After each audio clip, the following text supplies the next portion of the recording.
ጨቅጨቃ ሚስት ከድግስ በኋላ ሰው እኮ ቢያመሽ ቢጨፈር ቢዝናና ሚስቱን በመኪና ሊወስድ ነው።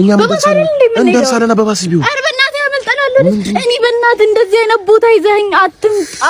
እንደዚህ አይነት የመጣብኝ ነው። እከካም ቅንቅናም ባል እንዳገባው ፎካታም ባል እንዳገባው ነው ተዘመለኝ። አንተ ራስህ ለምን ይዘህ ትሄዳለህ? አይታል ግን ለቤተሰቡ የሰጠውን ለእናትና ለአባቷ 20 ግራም ለሁለት እህቶቿ 15 ግራም ለወንድሟ ስታሪክስ መኪና እየዞረ ትራቨል ለነገሩ ምን ታረግ በነፃ ነው ያገኘ።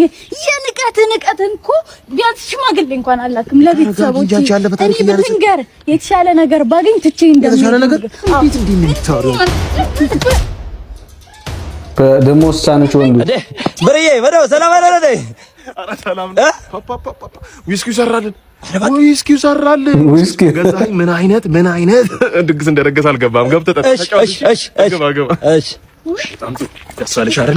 ባለንጀራዬ ፊት ለፊት አወርሽ አባወራውን አንሳፈፈችው አበረረችው ተባለ። ደስ ይበልሽ። በጣም ጀግና ሚስት ነሽ አንቺ። ማን ነው ሶኮነች ጀመረ ሶኮነች አባወራ አንተ ጋንታ አይደላችሁ እንዴ?